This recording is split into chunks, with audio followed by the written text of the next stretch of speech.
And good evening, everybody. This is Sam Houston. I am taking the helm again this week. In absence of Ken Kreitzer, we're representing CamVetsMedia. This is our weekly huddle. We will be talking about this past Saturday's game down in the Big Easy against the Tulane Green Wave. And yeah, a lot of us were actually in attendance. There was a great showing of the West Point alumni for the game, and it was almost a a great day for Army football. We came 2 minutes shy of having a perfect weekend in New Orleans, but we'll talk about that. But joining us tonight, we've got Chuck from out in Long Island. Chuck, how you doing tonight? Good, Sam, but still recovering from that painful loss this weekend that you just described. All right. And we've got Richard from down in sunny South Florida. Richard, how you doing tonight? Very well, Sam. One of honestly the toughest loss of the season for Army so far this year. Yeah. Yeah, I hear you. And up in Minnesota, we've got the lovely Stephanie who's keeping us all in order. And how you doing, Stephanie? Hanging in. Definitely not drinking alcohol for at least a bit until maybe this coming weekend. Gotta save my liver from this weekend.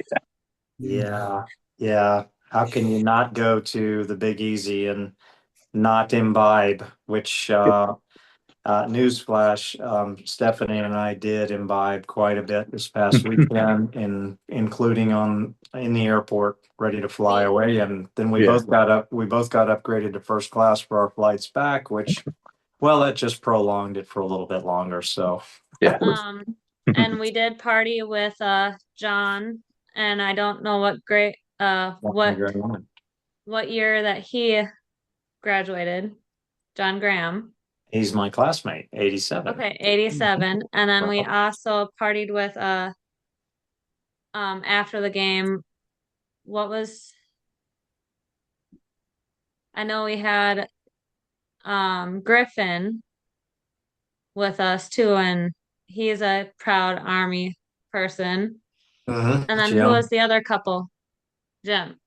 There was the younger couple that was That was Griffin yeah, and he's his a grad girlfriend. that's going to Tulane right now, and he was with his new girlfriend, and they were a lovely couple. And then we had Jim and his wife, and I apologize because the blitz of drinking names that they'll come to me probably a little later on tonight, but we did hit a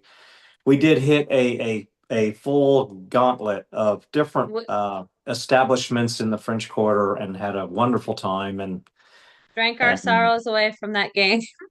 we had a good time. So the one thing about this past weekend is that if Army was going to ever have a game like that, it's good that they had it in New Orleans because it's very easy to be able to transition from the pain into just a feeling of numbness and enjoyment. So it's hard to not have a good time in the Big Easy. So anyway, let's talk about the game. Um, so Tulane rolled into town undefeated in the American Conference. They had one loss, that coming against Ole Miss. They were double-digit favorites in this game. I believe the line was either 10 and a half or 12 and a half for Tulane. Army coming in on a two-game winning streak. The weather was very nice. Reports that came to me and others was that from the players was that the wind was swirling on the field, which did have some effect in the game, particularly in the punting game and with some of the deep passing. But as it turned out, Army came to play and they gave Tulane a real battle. Tulane took the opening kick and they failed to score. And then Army took the ball and proceeded to drive for over 10 minutes and did a great classic Army drive down the field. And just when they were looking like they were going to finish this drive with a score, they had the fortuitous or fortuitous chop block penalty, followed by a holding penalty, which resulted in them having to attempt a very long range kick, field goal kick, and it was missed. It went wide right. So Army, after holding the ball for over 10 minutes, failed to put any points on the board. Eventually, Tulane did manage to get a field goal. And then with just over 2 minutes to go in the first half, Army offense took over. And for the third time this season, it's very encouraging to see this. Cale Helms was able to do a 2-minute drill that got Army down the field and allowed them to kick a field goal as time expired, which meant that at the half we were tied 3-3. One play of particular note in the first half that was stunning to all of us because it just happened to it happened to transpire in the end zone where all the Army folks were sitting, and that is Helms had a throwback pass about 40 yards to Brady Anderson. On the play, Brady Anderson was completely open. There was not a Tulane defender within 20 yards of him. And you can attribute it to possibly the swirl of the wind. The ball was slightly behind Brady Anderson, but he seemed to have a clean ability to put both hands on the ball as it came down close to the goal line. But in his spinning move to secure the ball and turn back and cross the goal line, as he hit the ground, he lost control of the ball. Incomplete. It would have been an easy touchdown for Army, and as it turned out, Army did not score on that particular drive. So what we all knew at halftime was that the score was tied 3-3, but it was very clear that it should have been 13-3 in favor of Army because Army had left 10 points on the field that were opportunities lost, which was something that would come back to bite them because it's something that you cannot do against the Tulane quarterback and their very high-powered offense. As we came back to the second half, Army did exactly what they had to do coming out of the gate. They stuffed Tulane on a 3-and-out. They got the ball. They drove down the field, and they scored a touchdown. So now Army is up 10-3. But in Tulane's subsequent drive, they were able to very quickly, and I mean very quickly, advance down the field and score a touchdown in return. So now we're looking at a 10-10 game. In the fourth quarter, Army mounted another very Army-like drive with Helms leading the charge. And in about a 7-minute drive, they were able to drive down the field and score a go-ahead touchdown to make it 17-10 with about 4 minutes to go in the game. At this point, it seemed like every bit of the momentum was on the side of Army.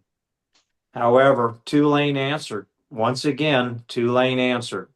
They drove down the field and they passed very effectively, and they managed to get to the 2-minute timeout, and Army seemed to have them in the play of the year defensively for Army. So with just less than 2 minutes to go in the second half, Tulane was facing a 4th and 6 in the red zone. This was the play. We all knew it. This is going to be the game. And as a matter of fact, Army did not hold. As a matter of fact, Tulane managed to score on a slant pattern in the end zone, and they managed to tie it up. And this is where it got very confusing to all of us. At this point, with a minute and 50 seconds or so left on the clock, Army had all 3 timeouts, so did Tulane. We expected that Army would come out and drive for that initial first down that would force Tulane to use all its timeouts and then continue down the field for what could have either been a game-winning field goal or a game-winning touchdown close to time expiring or as time expired. But instead, Army's offense, which had operated extremely effective the entire game, ran 3 straight quarterback draws up the middle and were stuffed. And facing a 4th and 4 in their own territory after Tulane had called timeout after for every down, Tulane managed to get the ball back with 1 minute and 37 seconds to go on the clock, and the rest is history. They drove down the field very quickly. and they managed to get assisted by a defensive holding call against Casey Larkin, which I kind of questioned, but I have not seen a replay of it. But from our vantage point, it didn't look like it was a penalty, and it was a late flag, as a matter of fact. And then on the very next play, a corner pass to the end zone, tipped by the Army defender. It just happened to be tipped in the right direction for the very same Tulane wide receiver that had been thrown to. And he did a juggling catch of the tip ball in the end zone. And Tulane goes up 24-17. So 2 touchdowns in the last 2 minutes of the game proved to be Army's undoing. Army did manage to drive the ball with maybe about 30 seconds on the clock, but they were reduced to having to throw a Hail Mary as the clock expired.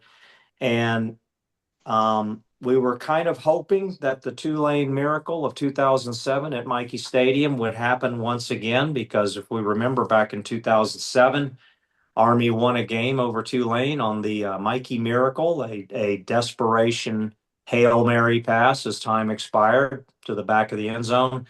But it was not to be in this game. As time expired, Tulane swatted the ball down at the goal line. The game was over, and we left stunned. A game that we had in hand, a game that Army clearly should have won, a game that Army proved that they were tough enough to hang with who is considered to be the best of the American Conference, but they still had to walk away with a loss that they're going to have to recover from quickly, because over the next 2 weeks, they got to get ready for one of the big games of the Commander-in-Chief Trophy round robin, and that is against Air Force.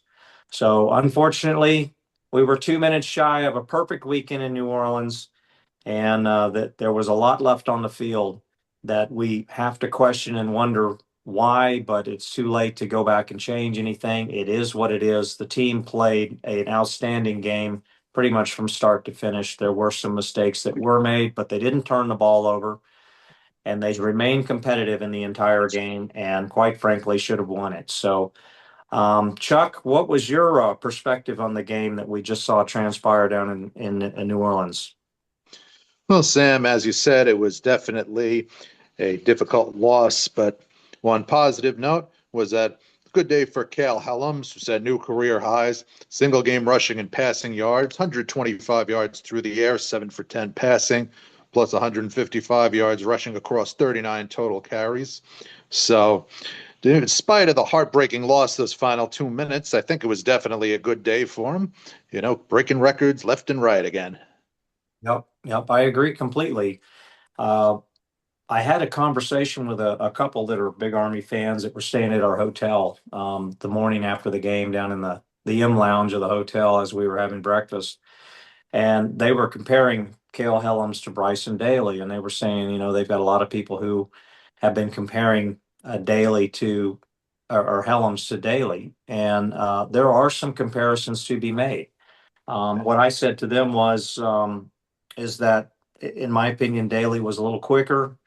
And it's not fair. What I also said is it's not fair to compare Daly of last season to Helms of this season, because by last season, Daly had a lot of time under center and was very comfortable running the offense.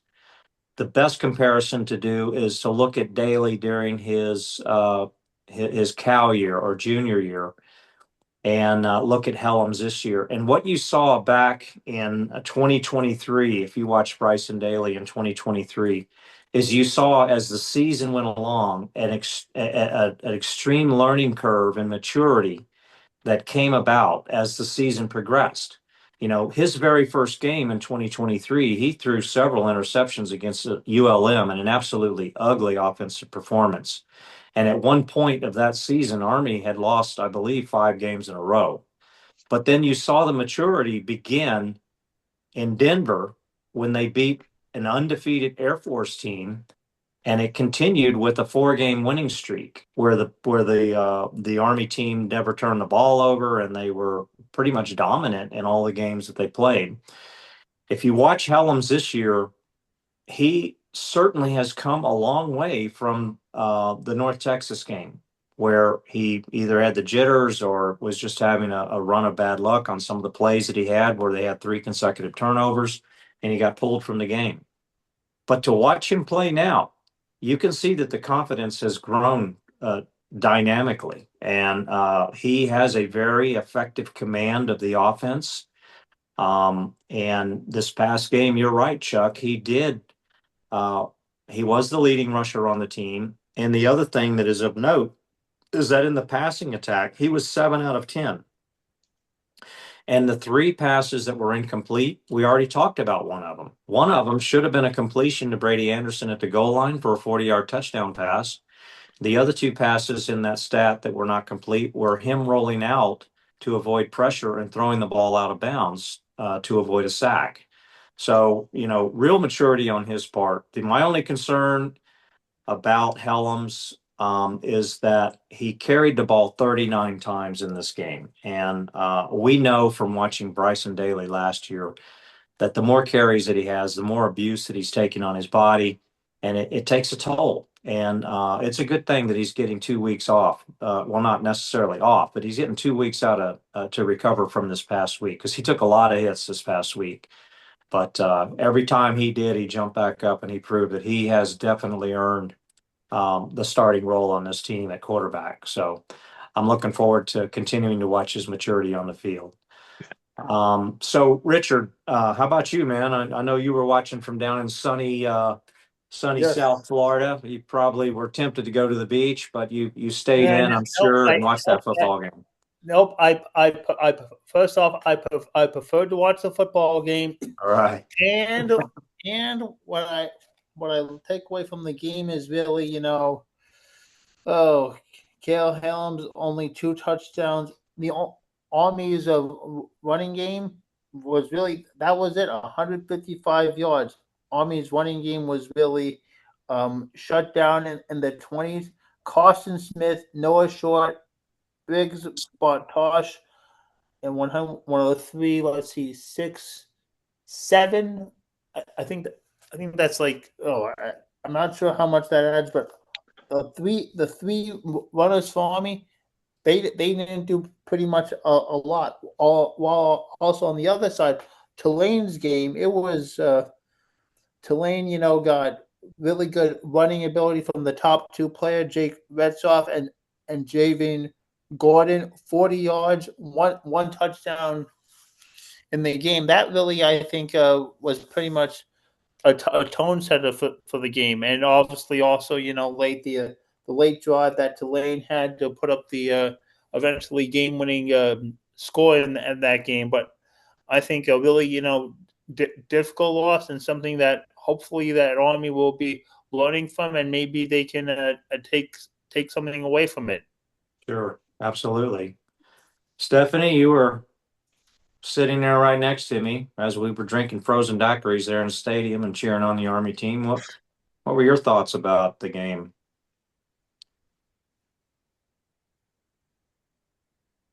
Stephanie? Uh, There you go. I had myself muted. Yeah. They were good,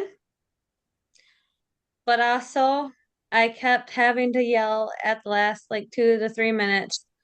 I told them to make a liar out of me and to prove me wrong. Do not prove me right. And unfortunately, they proved me right from the predictions of last week. Yeah. And I kept saying, do not prove me, make a liar out of me, because I did not want to be right. Yeah. Yeah. So it was hard, but the daiquiris kind of helped. Yeah, they did. Yeah, they did. And I got some sunburn.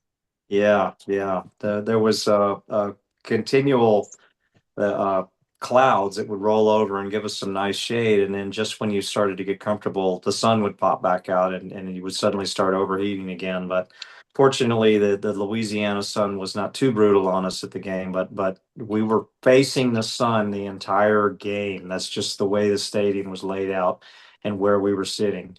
But um, but as far as the game itself, there were some good and there was some bad. And so in the Army after action review format, we would call it the sustains and the improves. So what are some of the sustains that I saw from the Army football team in this game? Um, the sustains that I saw was the offense's ability to continue to make first downs in short yardage situations. I believe that Army was perfect on fourth down attempts for fourth down conversions, and it was very frustrating to Tulane's defense. As a matter of fact, Army dominated time of possession in this game. And the last thing that Tulane's defense really wanted to do was to stay on the field. As a matter of fact, the injuries started mounting with the Tulane defense in the second half. I was convinced that they were going in the huddle and they were designating who was going to fake an injury as soon as the play was over. And that way they would get an injury timeout. And Stephanie knows that every single time there was an injury timeout on the field when Army had the ball, I would say, this is no good. I hope the player's okay, but this is giving their defense a break because every single injury that would happen in this game, they went to a 3-minute TV timeout and gave them an opportunity to recover. But honestly, when the timeouts would be over, Army would usually come out and they would continue to pretty much dominate the line of scrimmage. See, this is another thing about the offense. The offensive line is starting to gel. They're starting to look more like the Joe Moore Award nominee offensive line and the defending Joe Moore Award offensive line from last year. They're starting to look a lot better.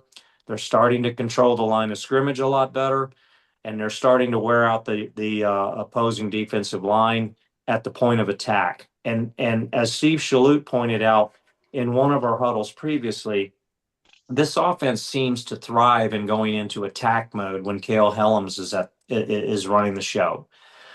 Because they know he's a little wider at the hips. He's a stronger runner. He runs better on the inside, like the midline zone and midline option plays. He's gaining a lot of confidence, and the offensive line is starting to trust him and following their blocks a lot better than what was going on earlier in this season. And like I said, the fourth down conversions, that was a sustain for sure. On defense, Richard, you talked about the Tulane running. Now, I will point this out. Army's defense played outstanding with the exception of 3 Tulane drives. And I hate to say this, but all 3 of those drives were in the second half. And all 3 of those drives resulted in touchdowns. All 3 of these drives were the result of some adjustments that Tulane had made to counter Army defense, and they were very effective. Tulane ran a lot of out patterns to the perimeter, and they exploited their speed. And this is not unusual. It's something that Tulane has done a lot against Army over the years in the Monken era, and that is they exploit the perimeter, and they were doing it again mainly through the passing game. As far as running, Army effectively stopped Tulane's running game pretty much the entire game. A big chunk of the running yardage that Tulane accumulated in the game came on the final drive when Retzlaff went off on a 37-yard jaunt down the field. That was really frustrating. It was like a dagger in the heart on that drive. But you take that away, and Tulane barely had 100 yards rushing the entire game. And they seemed very stymied at the line of scrimmage. So the Army defense was doing a very good job in one of its main goals, which is stop the run. That was a sustain. What was an improve? Well, Army's defense is still, when they are up against good quarterbacks like Retzlaff, they are not getting pressure on the quarterback. And this is something that has got to improve because I hate to say it, but in a couple of weeks, they're going to play a pretty good quarterback against Air Force. Liam Sarka is really someone who's coming into his own. They have got to get pressure on the quarterback. They have got to rattle the quarterback. They have got to force the quarterback out of the pocket, make him throw the ball away. Keep him under pressure. Make him feel like there's a clock in his head that will cause him to panic when he's dropping back to pass. Retzlaff never had to do that because he was not being pressured throughout the game. And it came back to bite Army pretty bad in the end. So these are things that need to be improved with the Army team. Another is penalties. Army had a drive, as we've already mentioned, the very opening drive that they had was an extremely Army drive to over 10 minutes, but it ended up with 0 points. And the main reason it ended up with 0 points was because of a chop block penalty. And there was another drive in which Army put the ball on the deck, and that killed the drive. Army was driving, and Helms pitched the ball. The pitch man dropped the pitch, and fortunately, Army recovered. And however, the loss of yardage resulted in the fact that that drive stalled. Now, these are two drives that I'm not saying for sure that Army would have scored, but they certainly were taking time off the clock. They were keeping Tulane's offense off the field, and they were increasingly stressing out Tulane's defense, who was getting obviously extremely tired and beat up especially in the second half. And so, these are things that just need to be improved moving forward. And the last thing is that once again, Army played 3 good quarters and then they had a bit of a collapse. So Army is yet this season to play an entire, from start to finish, 4 quarters without any lapses. I would say that the UAB game was as close as it comes to that. But even at the end, they still had a little bit of a lapse at the end that allowed UAB to get a few more points on the board. However, kudos to the team for hanging in there, for really putting Tulane on notice that they were not going to come in there and dominate, even on Tulane's home turf. And the Tulane faithful were really sweating bullets up until the very end. And in the end, it did not end in our favor, but I think that there's a lot of positive that can be taken from this game, especially for the confidence of the team.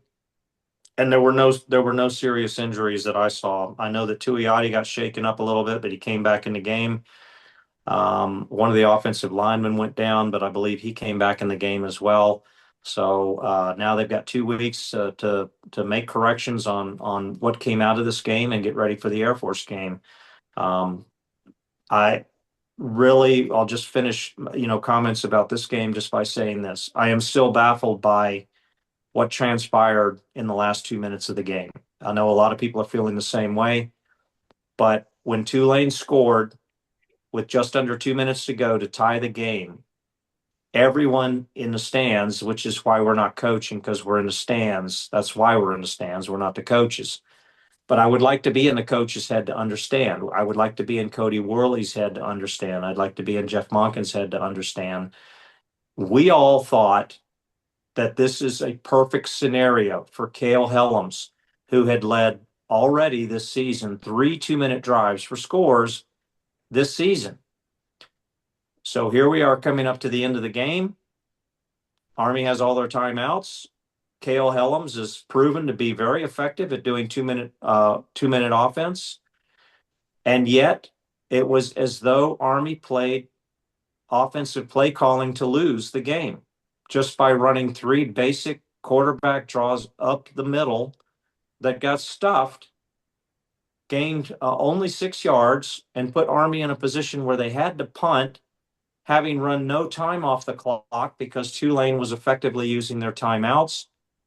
And now we're left in punting Tulane the ball with 1:37 to go, and giving them ceding the field to them and their offense and their excellent quarterback, who had just torched Army's defense on the previous drive, to put the ball in his hands and the time on the clock to allow them to go down the field, which they did, and they scored, and the game was over effectively at that point. So it was a kind of a baffling sequence of events. Why did Army not at least play for the first down using the playbook so that they could continue the drive, instead of what appeared to be just running 3 plays where they thought they were going to run time off the clock, which they did not? So these are questions that we'll just carry to our grave, I guess, because I don't know if we'll get the answer on that. Let's just hope that it was a learning point and that the next time Army is in this position, we see them drive down the field and score the winning points to end the game, so we can all be happy and have a perfect weekend. So, all right, let's move on from Tulane. We can't change the outcome of it. It was fun to be in New Orleans, but let's go over to Richard. Richard, tell us about give us the scores of some of the top 25 games of note from this past Saturday. Okay, some of the top 25 games, some of the top 25 scores from this past Saturday were let's let's see let's see number 3 Indiana 38-13 over Michigan State. Number 14 Oklahoma 26-7 over South Carolina. Georgia all over Ole Miss 40 defeated Ole Miss in an exciting game 43-35. Oh, number 1 Ohio State 34-0 over Wisconsin. Ohio State is now 7-0 on the year season. You also have, let's see, number 8 Oregon 56-10 over Rutgers. Number 4 Texas A&M 45-42 over Arkansas. Texas A&M is 7-0. Overtime, Tennessee 16-13. Texas is number 21 in the country, defeating Kentucky. Texas kills the 5-2, and finally Alabama 37-20 over number 11 Tennessee. Thanks, Richard. One other game of note was watching Vanderbilt beat LSU. So I don't know when the last time Vanderbilt beat LSU, but they beat LSU this past Saturday, and that was a great score to see. And we were watching the Alabama-Tennessee game in one of the watering holes in the French Quarter that we ended up at, and Tennessee looked like they were about to get back in the game right before the half, and guy threw a 100-yard pick six, and Alabama went in with an extra touchdown on the scoreboard, and that pretty much set the tone of the game. Okay, so Chuck, how about the American Conference? We had some big games in the American Conference this past weekend. Let's hear about them. All right, Sam. Well, had a battle of the Sunshine State going on with South Florida taking on Florida Atlantic. Ended with a 48-13 South Florida victory. Elsewhere, we had a close contest between UAB and Memphis. UAB took that one 31-24. While contest between North Texas, UTSA, strong victory for North Texas 55-17. Yeah. And Charlotte Temple saw a big Temple victory 49-14. Yeah, definitely a good one. Most certainly. The big scores that leap out at the page on this game. Number one, Memphis was considered to be the cream of the American Conference. They were undefeated, and it was looking like they were the inside track team from the American Conference that had the best chance of possibly making the college football playoffs at the end. They might as well forget about it now. They walked into UAB, who we know that Army defeated pretty handily 2 weeks ago. And so down in Birmingham, UAB put the stunner on Memphis and upset them and knocked them out of the top 25 and knocked them out of the ranks of the unbeaten. So that was an amazing game. The other game that of note, because it includes someone on Army's schedule coming up, is the Temple game. Pay close attention to Temple, folks. Temple is not the Temple that Army rolled over last year. Temple should have beaten Navy last week. Temple had Navy on the ropes. Temple had Navy down to a 4th and 1 with less than a minute to go, and stuff Navy, and you win the game. They failed to do it. Kudos to Navy for coming back and getting the 2-point conversion to win. But Temple is a much improved team over who they were last year. And when Temple comes rolling into Michie Stadium in 3 weeks, it's going to be a test, because they're going to come to play and they're going to be looking for a possible revenge game against Army. And I expect it to be a knockdown, drag them out kind of a game. So keep an eye on them. Otherwise, other two teams that are proving to be real contenders for the American Conference are South Florida and North Texas. Now, something that is very significant about Memphis, South Florida, and North Texas is as follows. All three of those teams have an upcoming game against Navy. Navy, who's undefeated right now. Navy did not play this past weekend, but they play this coming Saturday, I believe, against FAU. But after the FAU game, Navy has no bye weeks until the week before Army, and they have to play in succession South Florida, North Texas, Memphis, and Notre Dame. So the real test of how strong a team Navy really is this year is going to come up when they run that gauntlet of teams that I think between them have between all four teams, I think have maybe 5 losses between all of them. So, it's going to be a tough November for the Squids. And if they can manage to navigate their way through that and make the American Conference champion, they're going to have to play the cream of the American Conference in the championship game and not have any break before they play the Army game. So we'll see what happens. In the meantime, we had Air Force, who managed to get a win this past Saturday. They beat Wyoming. They beat Wyoming 24-21. I saw some of the highlights of the game. Air Force is a team that seems to be finding themselves. We'll talk more about Air Force next week. But I do want to say that Air Force, particularly on offense, seems to be finding their rhythm. In the Wyoming game, just some of the highlights that I saw, Wyoming pretty much shot themselves in the foot in the second half because Wyoming threw, I believe, 2 interceptions, and I think they had 3 turnovers in the second half, all of which were on possible scoring drives, including one where they were on the goal line and he threw an interception on a pop pass that resulted in no points on that drive. So we'll see what happens. We'll talk some more about Air Force next week. We don't have any need to do any lightning round tonight. But do we have any additional thoughts that anybody wants to share with us on tonight's huddle? Well, I'm hoping, Sam, that will be a learning experience, I think, for Army, that they'll get back into the game their next contest. Still have hopes for them. Absolutely. Oh, Richard, I didn't forget. Tell me, this coming Saturday, what are 5 games that you're going to be keeping an eye on? Oh, thank you, Sam. According to the college football 25 schedule this weekend, by the way, in case you're wondering, what I will be looking at this weekend. Let's see. Oh wait, my on week we're in week 10. So let's see. I've got let's see, 5 games. Oh wait, am I on the right one? Hold on, no, it says it's got to be October 24th. So yeah, week 9, all FBS games. Let's see, top 25. Yep, I'm there. 5 games that I will be looking at this weekend. Number 2, Indiana and UCLA, 12 noon. That will be on Fox. Also, a little bit later on, number 4, Alabama and South Carolina, 3:30. A little bit later on, you've got number 6, Oregon taking on Wisconsin. 7:30 ABC prime time. Number 20 LSU and number 3 Texas A&M. Also, you've got number 25 Michigan taking on Michigan State. That's a 7:30 game.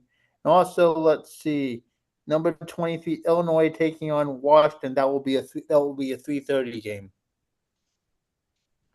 Nice. And then, of course, we already mentioned the Squids. The Squids are playing, I believe, Florida Atlantic on Saturday. That's the only service academy that has a game this particular weekend.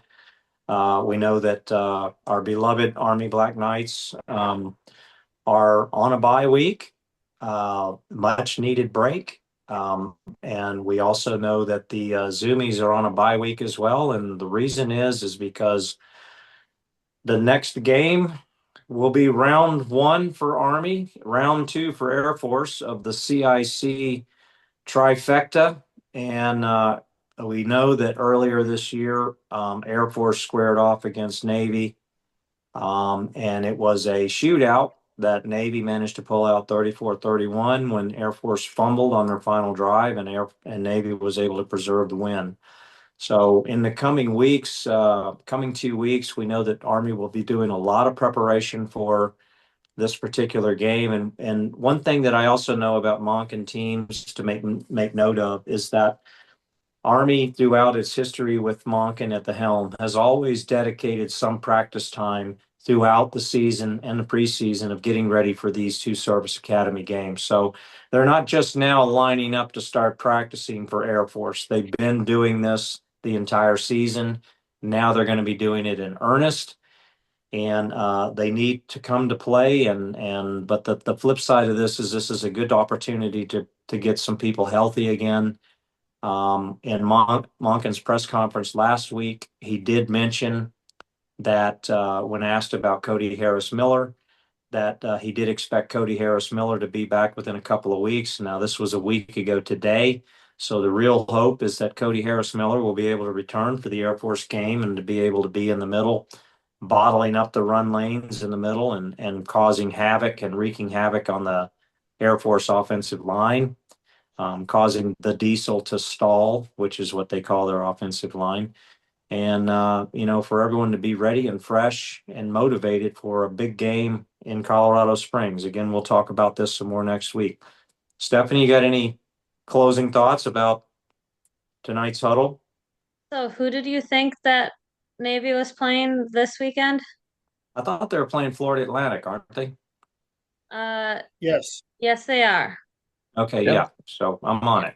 Okay. After Just this making week sure. yeah, it's But after this coming Saturday that they start the gauntlet. They on yes, they after do. this North Saturday, Texas, Notre they Dame. start the gauntlet. Yep. North Texas at North Texas, Notre Dame on a neutral field, I think, or at Notre Dame. I'm not sure. They have to play South Florida at Navy, and they play Memphis at Memphis. Yep. So South Florida is a team that has proven that they don't really care where they're playing. They play well everywhere they go. I don't really see a home field advantage for the Squids in playing South Florida in Annapolis. But it's going to be a tough gauntlet for the Squids, and we'll see what kind of metal they're really made of. Once they get through this next Saturday. But so we'll go ahead and wrap up. Go ahead. I don't Go ahead, really Stephanie. have anything really to say because this week is it's going to be very interesting. Um, because there will be a lot that we should keep watching, especially coming up with our schedules and trying to see, okay, who did they play? What was their stats? And we got to just keep our eyes open. Yeah, and I'm not going to drop any names, but I will tell everyone Stephanie's working real hard on some possible VIP guests coming up for our huddle. And so if you're still tuned in at this point in the course of our huddle, just be alerted that we are working the manipulative scheduling channels of being able to get some heavy hitters on our huddle to join us to talk about things like Air Force and the Navy games and some of the games that remain on our schedule. So my final thought is this.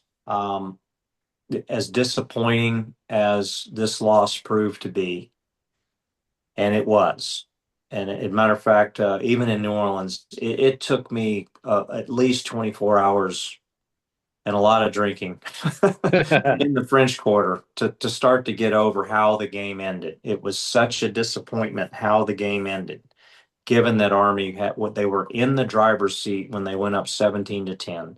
They just needed to close out the last 4 minutes of the game. And it just didn't happen. It's just not the way the football gods align themselves. But I want to make sure that everybody knows, as disappointing as this loss was, it does not mean that Army is now out of the picture of being able to win the Commander-in-Chief trophy, which is their number one goal every season.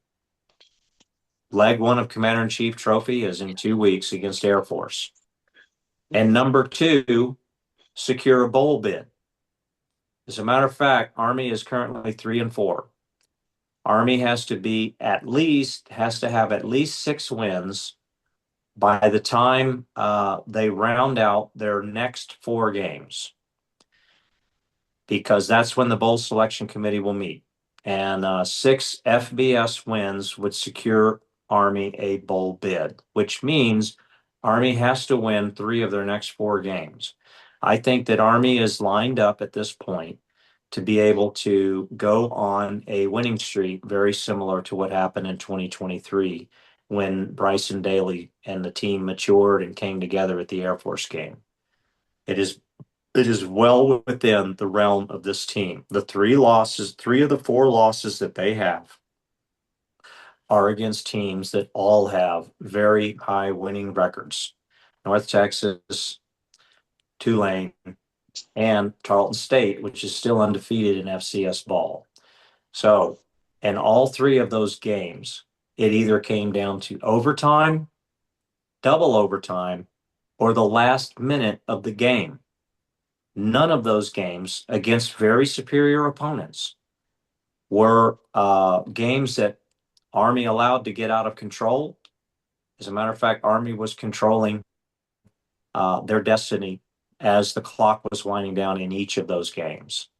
And it just didn't fall out.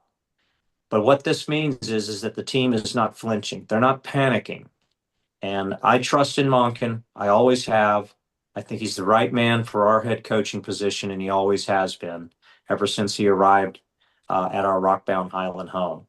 And I believe that this team has everything that it needs to do to correct the way some of these games have been ending and put together 4 full quarters of dominance that will result in victories that are going to result in the Commander-in-Chief Trophy and a bowl bid for this 2025 version of Army football. So keep the faith, everybody. So once again, Chuck, thanks for joining us tonight from there in Long Island. Always a pleasure, Sam. You betcha, Richard, from sunny South Florida. Thank you, Sam. My pleasure. Stephanie, the lovely Stephanie from up in Minnesota. Yep. Hi. And it's always a pleasure. Absolutely. Stephanie's doing a great job of keeping our huddle together and keeping us tight. And from down in the Beat Navy studio here in Huntsville, Alabama, we represent CamVetsMedia. CamVetsMedia, of course, representing the cadets, midshipmen, and military, and our veterans. And we've been doing so for a few years now, and we 2008. definitely since 2008. Stephanie always keeps me straight on that. And we continue to be the voice advocate for everything West Point, Army football, all Army athletics, and all that has to do with our military academy. We appreciate all of you for joining us tonight. And next week, watch for a great huddle. We're going to bring back some of our team.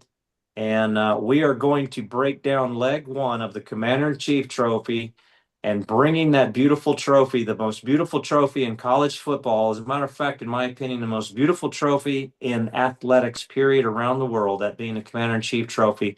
We're going to start leg 1 of dominating the Zoomies in 2 weeks and bringing that beautiful piece of hardware by the end of this season back to West Point where it belongs. So good night, everybody.